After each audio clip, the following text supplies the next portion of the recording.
یقیناً فی الحال پوری دنیا، عالم انسانیت ایک بڑی پریشانی میں مبتلا ہے۔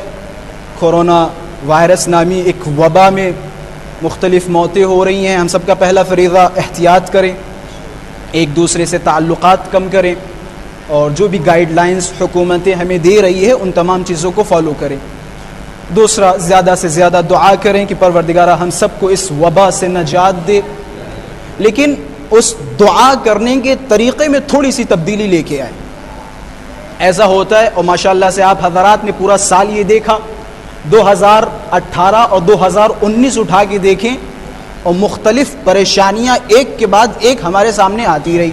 مثلا 2019 میں سب سے پہلے ہندوستان میں پروٹیسٹ شروع ہوئے، مظاہرات شروع ہوئے مختلف NRC پہ، تو فلاں چیز پہ فلاں چیز پہ، اور بہت سارے لوگوں نے جانیں گنوائیں۔ اچھا، جب وہ پروٹیسٹ ہو رہے تھے، مظاہرات ہو رہے تھے، تو اس وقت کا ہمارا سب سے بڑا موقف یہ تھا کہ ہم ایک دوسرے سے کہتے تھے کہ بھائی صاحب دعا کریں جلد سے جلد ہمارا ہندوستان اس وبا سے نجات پا لے۔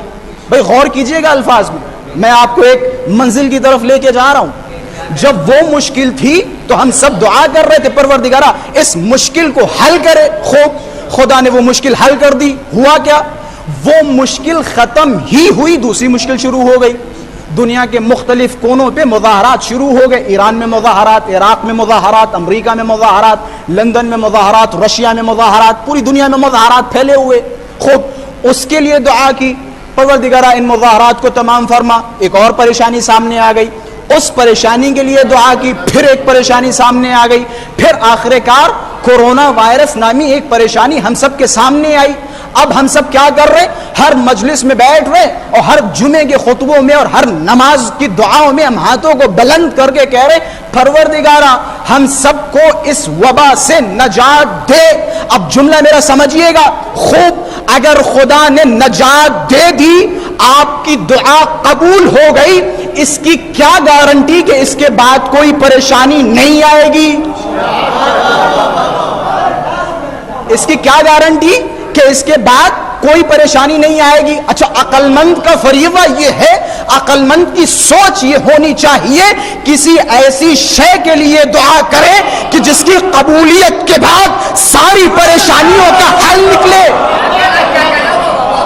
اچھا، وہ ایک ہی دعا ہے جس کے قبول ہونے کے بعد کسی دعا کی ضرورت نہیں، کسی کو کسی سے ڈرنے کی ضرورت نہیں، کسی بیماری سے خطرہ نہیں۔ وہ دعا کیا ہے؟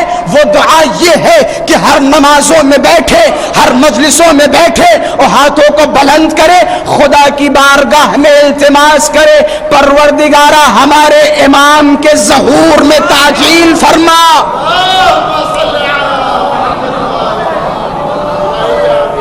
ہمارے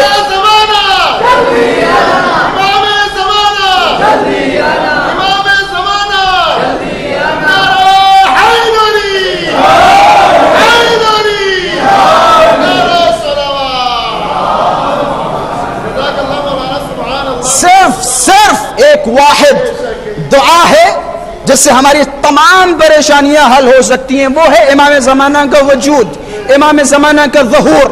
امام زمانہ کا ظہور ہوگا، کوئی کسی سے کوئی کو کوئی خطرہ نہیں ہوگا، کوئی پریشان نہیں ہوگا، کسی کو ضرورت نہیں پڑے گی وہ کسی کے سامنے ہاتھ پھیلائے۔